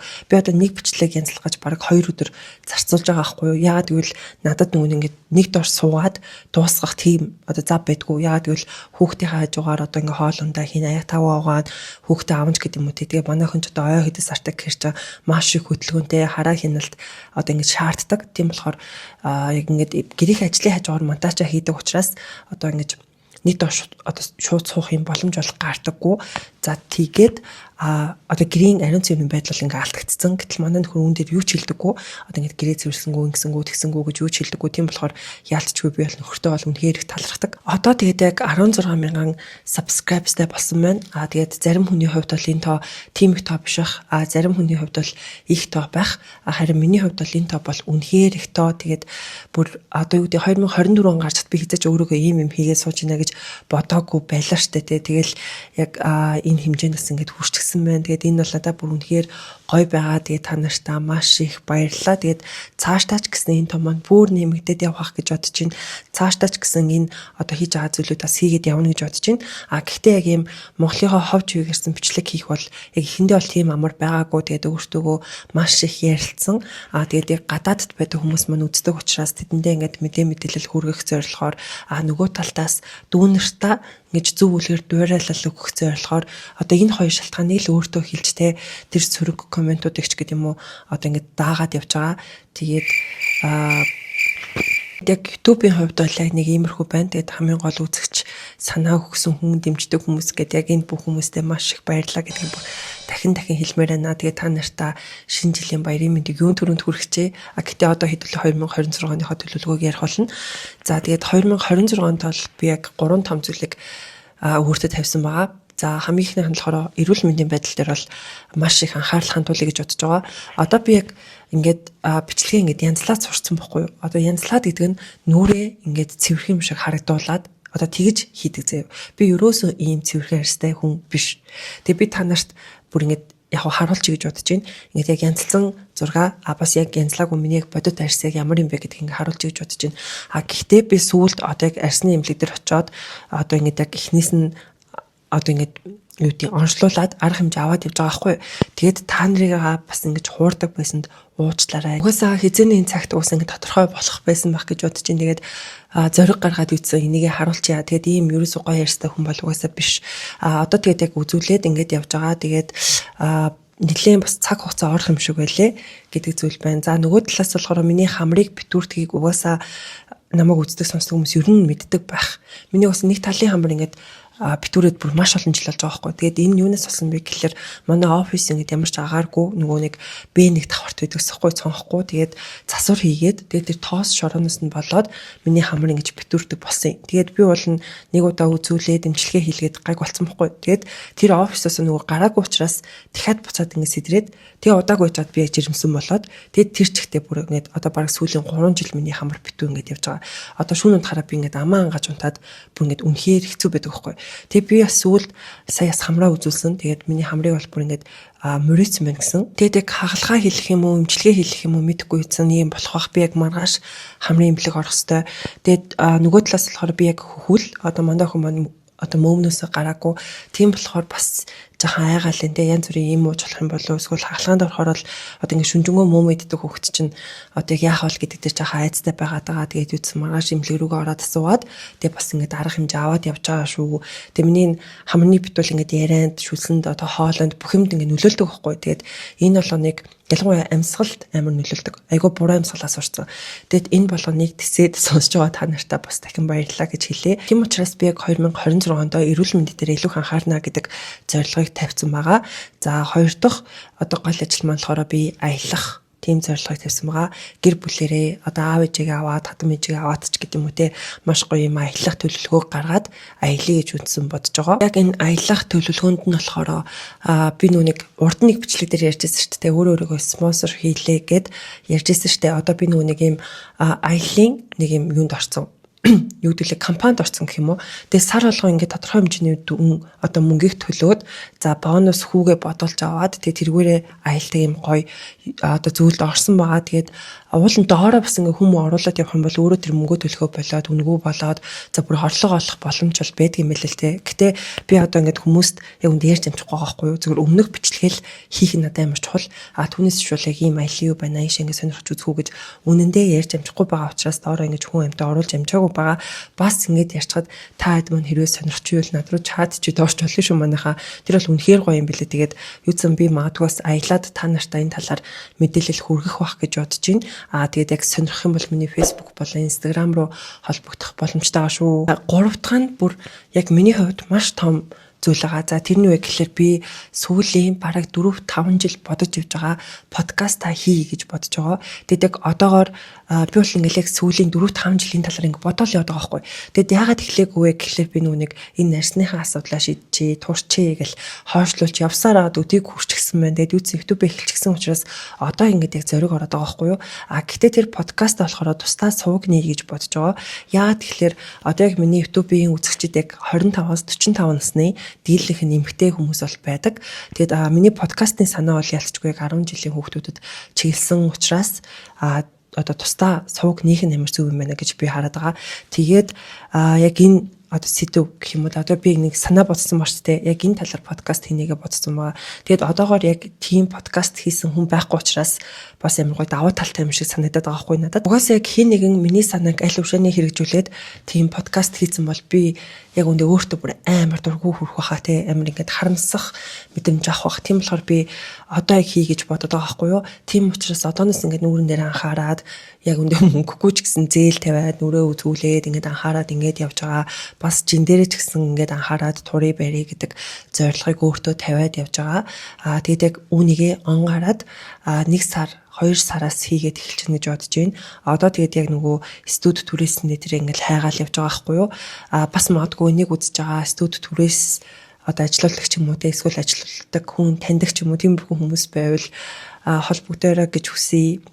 Гэхдээ үгүйсэн ч хамаагүй ер нь бол хайж агаад нэг юм болох байх гэж бодож байна. Юутсан бүр өөрийнхөө маш удаан бодож явсан.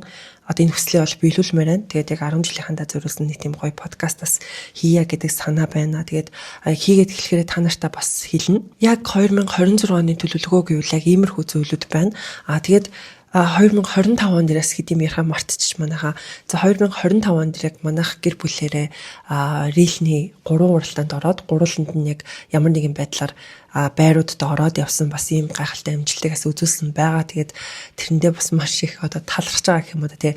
Тэгэхээр ингээд харахаар яг 2025 он бол бүр ингээд айгүй юм талархмаар он жил бол болсон. Нөгөө талаас болохоор би тэгж боддог хгүй юу. Амьдрал бол ингээд үнэхээр шудраг гэж боддог.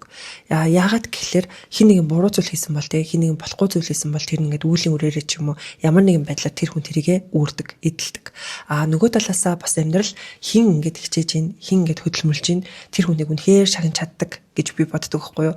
Тэгэд яг энэ жил би бол өөрийгөө бол үнэхээр хөдөлмөрсөн гэж бодож байгаа. Тэгээд өөрөөрөө бас маш гоё ингэж бахархах мэдрэмжийг авсан. Тэгээд амьдрал часнаа ингээд шагнасан гэж бас бодоод байгаа. Тэгэл тэ цаг мөч бүрийг ингээд айгүй юм завгүй өөрийгөө ингээд завгүй л өнгөрүүлээд байгаа. Тэгээд одоо ингээд бичлэгээ хийж яхад хүртэл манай хүн бүр хитэд уйлдаг. Тэгэл би ингээд зогсоож байгаа л охиноо хүүхүүлжэл ирээл одоо яа бичлэгээ үргэлжлүүлээд хийдэгч гэдэг юм уу та тий. Ер нь бол ингээд маш их хичээж зүтгэж байгаа. Гэтэ айгүй юм жаргалтайгаар хийгээд байгаа байхгүй юу. Яг дуртай зүйлээ олчихсан учраас яг тийм болохоор надаа маш гоё ингээд 2025 оныг бол ялцчгүй юм талархлын он гэж бол би хараад байгаа. Гэтэ хизээч би 2024 онд эсвэл 2025 оноос зат өөрийгөө ингэж сууж ингэж юусоо бодоогүй. Тэгээд бүр гинтийн ийм зүйл ингэж ирсэн. За тийм болохоор бас 2026 онд ямар гайхалтай зүйлүүд бас дахин гарч ирэх вэ гэдгээс мэдэхгүй байна. Тэгээд юусэн яг саний боцсон 3 зүйлээ бол ялцчгүй хэрэгжүүлнэ гэж бодож байна. Арсны тал дээр гэхээр бас нэрээ ингэж байгаа гэрэлтүүлэг айгүй бас нөлөөлж байгаа манайхаа. Яагаад гэд тэгэхээр энэ нүг нарны шууд гэрэл ингээд хүний арьс амар барцаргаа нь харагддаг шүү дээ.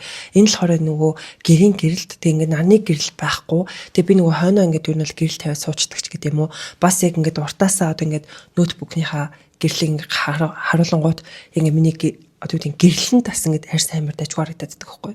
Тэгээ тэр бас ингээд нилээн нөлөөлж байгаа шүү гэдгийг хэлэхгүй бол нэрээ болохгүй байх. Яг тэгээд нэг иймэрхүү байна. Саний тайлан төлөвлөгөөгөө ерөөсө бичээгүй шүү толгойдоо орж ирснээр ярьсан болохоор нөгөө урт хойноо оруулаад нилээн замбраагүй ярьчих шиг боллоо. Гэхдээ таад маань ойлгох байх гэж найдаж байна. Тэгэд намайг үздэгт, дэмждэгт, хөөрхөн урмын гой гой өгчдэгт бүр үнэхээр их баярлаа. Тэгээд та нар маань шинэ жилээ сайхан өгтөөрэй. Бүгдээрээ сайхан баярлаарай. Тэгээд та нар маань бол бүр үнэхээр хөөрхөн хүмүүс шүү. Бүр яалтчгүй. Тэгээд та нартай бол маш их баярлаж явдаг. За тэгээд энэ хүртэл үзсэн бол таад маань лайк дараарай, бас subscribe дараарай. Тэгээд би энэ хоёр талтай Facebook болон Instagram-аа оруулж таад манаас орж заавал дагаарай. Ялангуяа одоо подкаст маань эхлээд явах юм бол энэ хоёртоо мэдээллүүдээ оруулаад явах гэж би бодоод байгаа. Тэгээд хэдүүлээ гоё оноо гаргаад шинэ жилийн дараа гоё шинэхэн бичлэгтэйгээ уулзцгаая. За баяртай хөрхөн хүмүүс минь.